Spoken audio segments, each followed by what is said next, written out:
Tá latindo até agora essa desgraça. Ô, Nico! Nico! Nico! Nico! Ó, ó. Poder, poder, viu? Chamou. Desgraça. Buenas, senhoras e senhores, tudo bem? Vamos lá. Vamos então continuar falando de sociedade feudal. O cachorro vai latir, você supera porque você é monstro, beleza? Vamos lá. Vamos falar do clero. Pelo amor de Deus, talvez, senhoras e senhores, essa seja a aula mais importante de todas que eu falei. Não que as outras aulas não sejam importantes. A primeira aula, onde eu expliquei para você aquela noção das heranças, da formação desse mundo feudal, da fragmentação política, né? Ou na aula passada, no vídeo passado, que eu expliquei para você as relações feudo-vassálicas, né? Mas nessa aula nós vamos falar do clero. Né? Se eu falei da nobreza na última aula, que está aqui, né, logo abaixo do clero na nossa sociedade, na nossa piramidezinha, nós falamos dos que guerreiam, porque eu disse para vocês, né, os feudos entram em constantes guerras. Senhores, nós vamos falar agora dos que oram. Nós vamos falar dos portadores do ideal cristão, aquela igreja católica que surge na Roma antiga. Lembra, né, Jesus Cristo e tal? Lembra? Aquela igreja cristã, o cristianismo, né, que surge ali na Roma Antiga, né, no Império Romano, que abala o Império Romano, que é perseguido, depois se torna a religião oficial de Roma, aquela coisa louca. Aquela igreja, senhoras e senhores, vai dominar a mentalidade agora na Idade Média. Senhores, puta vida, a igreja é absurdamente importante. A igreja é a instituição mais importante da Idade Média. Tatua isso na sua testa. A igreja é a instituição mais importante da Idade Média. Por quê? Porque ela vai dominar as mentalidades de maneira geral. É por isso que a Idade Média é muito criticada posteriormente por os filósofos iluministas, né? Já no renascentismo, os humanistas eles vão chegar a criticar, mas eu explico isso depois com mais calma, não se confunda. Por que a igreja é tão importante, Isaac? Você me pergunta. Porque a igreja, ela faz a meiuca entre você, ó mortal, né? Você, ó pessoa que está agora de pijama, né? Comendo negresco, pensando no Big Brother Brasil enquanto assiste essa aula. Você, mortal, né? E Deus, né? O homem ou a mulher, não sei, não conheço Deus, né? Espero demorar um bocado para conhecer ainda, né? Enfim, senhoras e senhores, professor, pode pôr na prova que a igreja faz a meiuca entre o homem e Deus? Claro que não, filho. A igreja é a intermediária entre os homens e Deus. E olha a importância política da igreja, porque a igreja é a maior proprietária de terras do mundo feudal, senhoras e senhores. Não é pouca coisa, não. Se tiver que definir, vamos supor, caiu no vestibular para você. Caracterize a sociedade feudal. Primeira coisa que tem que vir na sua cabeça é uma palavrinha: teocentrismo. Teocentrismo. Teo de Deus, centrismo de centro, você já sabe disso.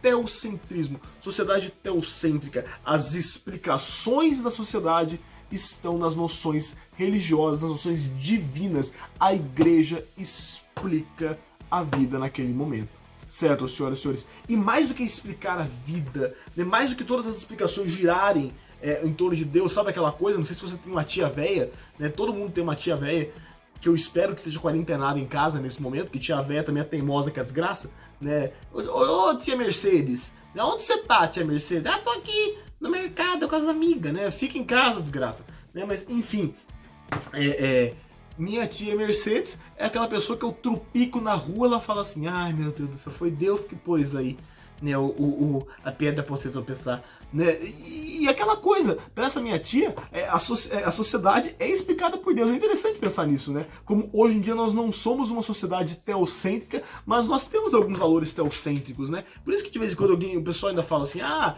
graças a Deus, né? Ou então, se Deus quiser, a gente fala isso. Ou então a gente tá, por exemplo, num período aí de quarentena, né, em 2020, aqui, o pessoal tá falando aí por causa da Covid-19, né? E tem muita gente que ainda fala: ah, é Deus que mandou essa Covid para punir o homem. É até engraçado engraçado que vai acontecer algo parecido, em outra dimensão, claro, mas na Idade Média, e vamos falar isso também. Então, enfim, eu só fiz uma digressão besta aqui, né, e imbecil, só pra gente pensar nessa questão da sociedade teocêntrica, uma sociedade onde tudo é explicado por Deus, certo, senhoras e senhores?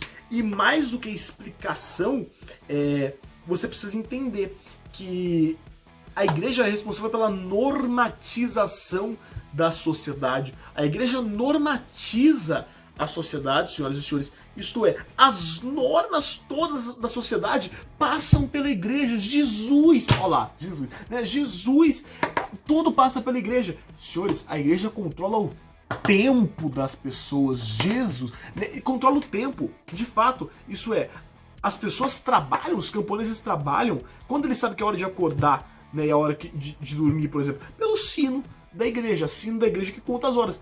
Muitas vezes a igreja, né, muito próxima da nobreza, bate os sinos pequeninos. Mentira, eu tenho muita vontade de fazer isso. Mas a igreja bate o sino antes do horário ideal. Vamos supor, se era para bater o sino às 5 da manhã, a igreja bate às 4h30. Né, para o cara trabalhar antes. E se ela deveria parar de trabalhar às 7 da noite, por exemplo, a igreja bate às 7h30, às 8 horas, né, porque a igreja controla o tempo. Né, o controle do tempo estava ligado com a igreja católica. Que brisa, né? Ou então, Isaac, mas os camponeses, eles vão ser aí a base dessa pirâmide. Não tem revolta camponesa? Cara, até tem, só que são poucas inicialmente, porque há uma noção da igreja de que você é camponês porque Deus quis, você cumpre uma função na sociedade. Existe todo um discurso da igreja para normatizar a sociedade, onde eu sou o que oro. Por quê? Porque Deus quis.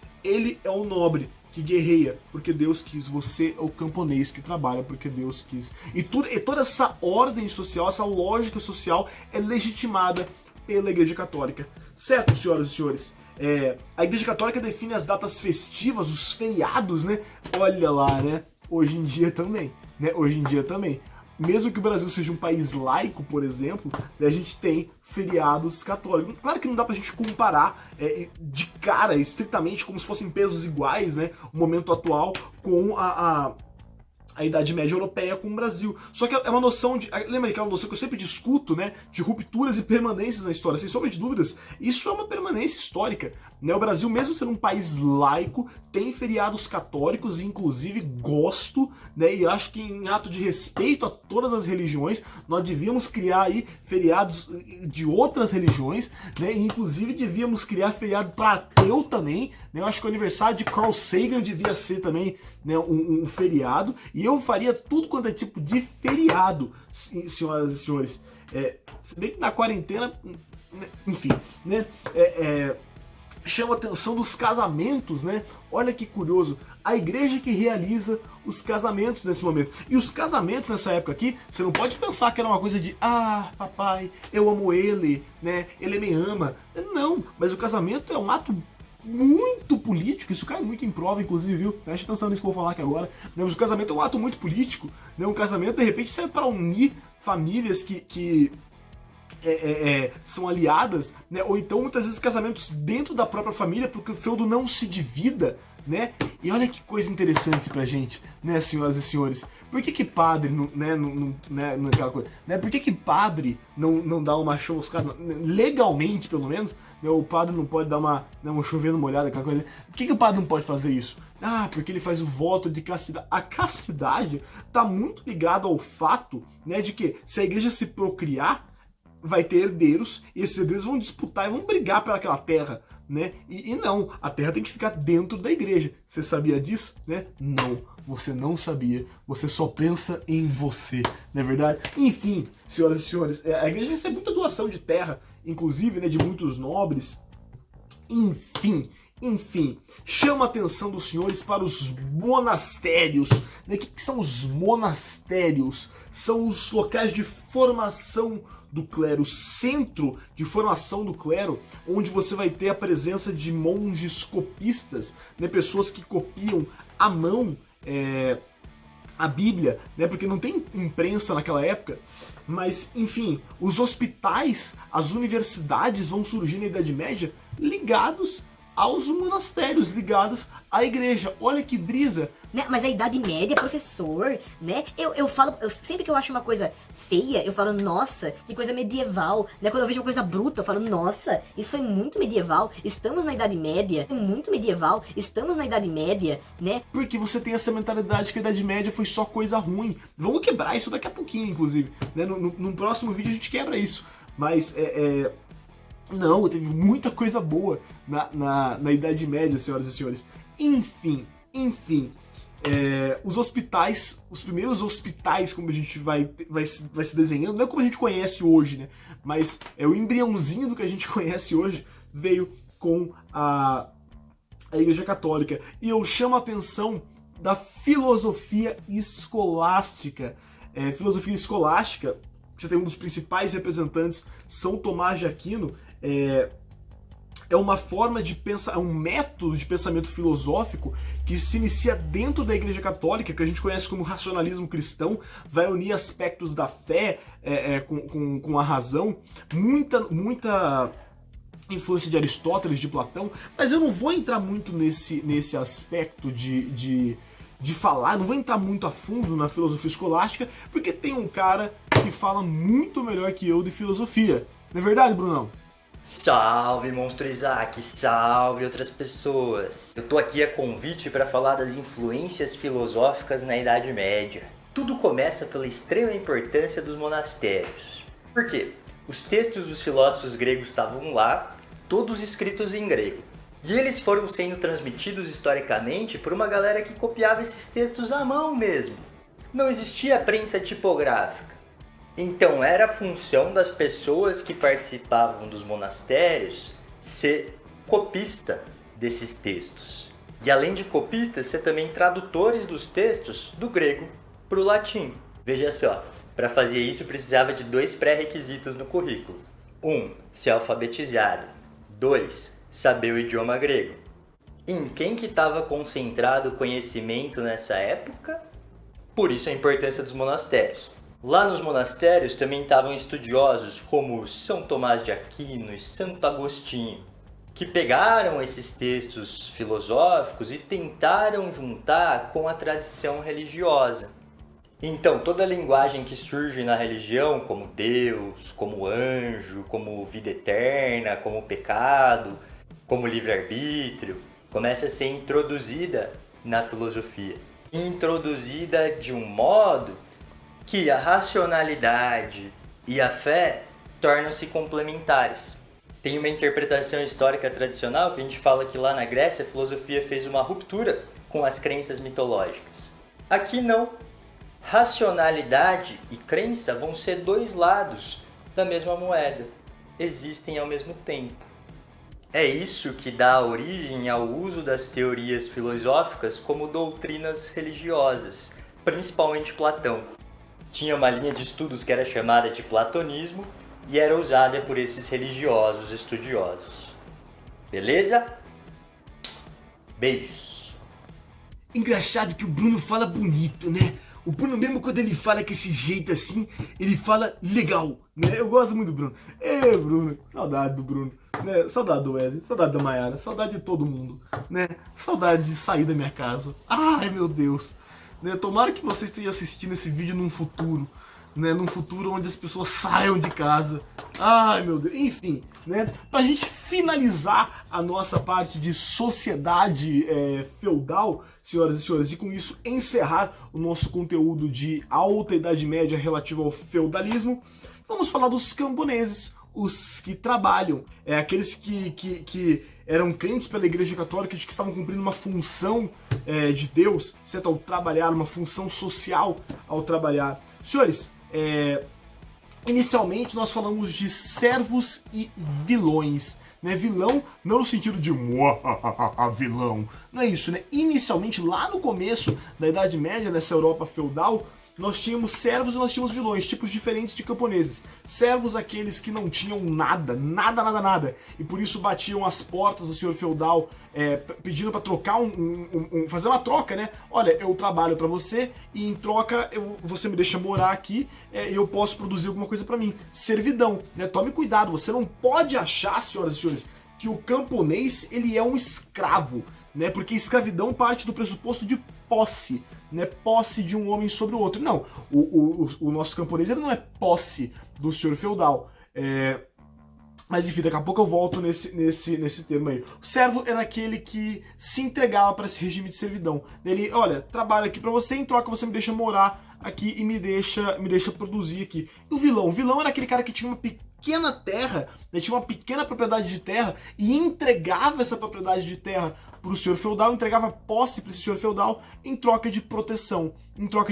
Com o passar do tempo, a gente vai só chamar todo mundo de camponês ou todo mundo de servo mesmo e vai deixar de fazer essa distinção. Beleza? Isaac nunca teve escravidão na Idade Média? Até teve, cara. Até teve, mas era uma escravidão que ela se rompia com matrimônios com pessoas livres. A pessoa que era escravizada e casava com uma pessoa livre, ela se tornava livre também. Então, logo bem no início, né, você tem uma presença muito questionável de escravidão no feudalismo. Então, logo de início, você acaba deixando de lado, né? O camponês ele não é posse desse senhor feudal, mas ele é preso à terra, né? A gente fala que os camponeses eles são presos à terra. Por quê? Porque eles têm que pagar uma quantidade absurda de obrigações servis. O que são obrigações servis? São impostos, né? Tem tanto imposto para pagar, menino, que ele acaba ficando preso à terra,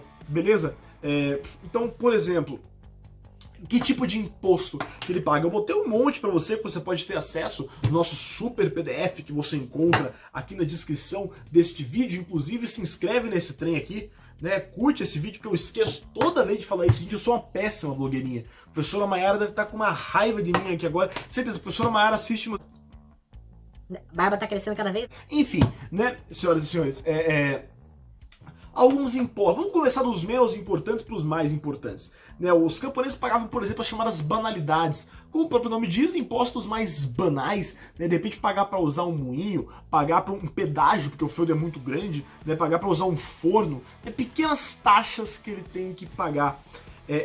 Albergagem. Albergagem literalmente, quando o senhor feudal estiver passando pela região do feudo onde o servo aqui, o camponês habita, você é obrigado, você servo camponês, é obrigado a abrigar esse senhor feudal. Você tem de servir como um albergue, né? Sua casa vira um albergue para esse senhor feudal. Vocês estão ouvindo umas patinhas no fundo? É o Nicodemos. Tive que botar o Nicodemos para dentro. Que inferno. Olha a cara do meliante agora. Não fez nada ele, ó.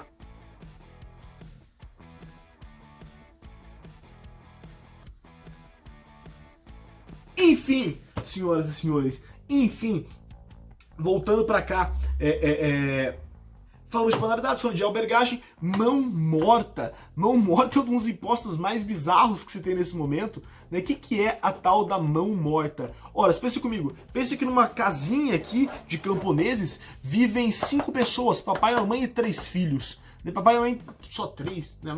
7 pessoas, papai, mamãe e 5 filhos.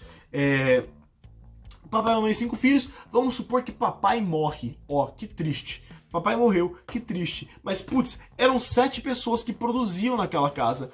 Uma pessoa morreu, certo? Uma pessoa morreu. Putz, eram 7 pessoas que produziam. Agora tem 6. Vai ficar faltando uma pessoa.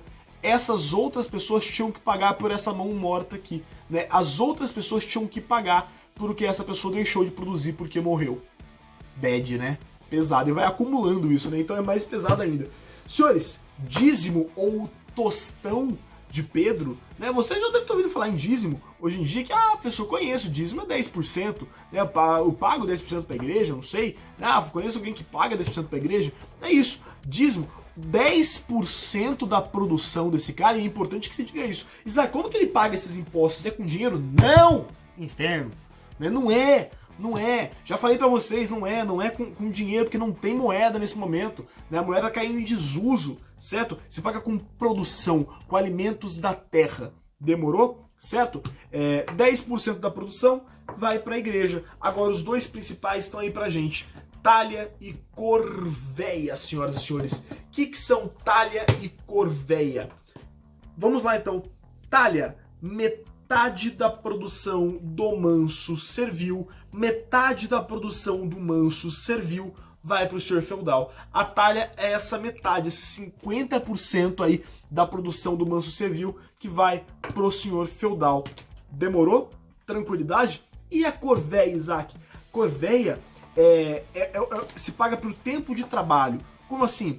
De 3 a 4 dias na semana, o camponês tem que cumprir alguma função no manso senhorial. Seja produzindo na terra, essa era a principal, inclusive, né, produzindo, trabalhando na produção, na agricultura, no manso senhorial, ou atividades dentro do castelo, dentro da habitação, dentro da casa do senhor feudal, mas é de 3 a 4 dias na semana ele paga a corvéia. Então quer dizer, de 3 a 4 dias por semana ele paga a corvéia, ele está no manso senhorial.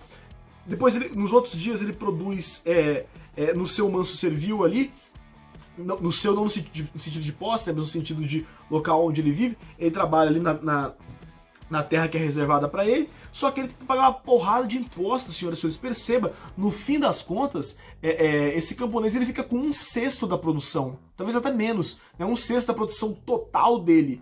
Então ele tá sempre preso à terra, ele não tem como largar tudo e ir embora, né? Ai, cansei, vou embora. Não tem como fazer isso, né? É algo muito mais complicado. Certo, senhoras e senhores? Então, novamente, recapitulando. Senhores, 3 estamentos: o clero, que normatiza a sociedade, é uma sociedade teocêntrica, certo? A nobreza que fica responsável pelos feudos. Feudo é a unidade básica de produção, onde você tem o manso senhorial, as terras mais férteis, toda a produção fica com o senhor feudal. O manso servil, as terras menos férteis, onde parte da produção fica com o senhor feudal, parte da produção fica com os camponeses, e as terras comunais, bosques e campos, onde se pratica a caça majoritariamente, certo? Nobres que se relacionam através da relação de suzerania e vassalagem, e o campesinato, os camponeses, que são presos à terra, não são escravos, não são posse do senhor feudal, mas são presos à terra, certo, senhoras e senhores? Vários impostos principais, falei para vocês, a talha e a corvéia. Próxima aula eu falo sobre a Baixa Idade Média. A gente vai ver como essa Idade Média vai ruir no Ocidente. Nós vamos ver como aquela fragmentação vai dar uma origem a uma unificação. E a gente vai ver como vão surgir os estados nacionais, né? O momento que a gente vai ver como vai surgir Portugal, Espanha, França e Inglaterra, os 4 primeiros estados nacionais na Europa, certo, senhoras e senhores? Então é isso. Próxima aula, Baixa Idade Média. Um beijo no coração de todos. Tchau!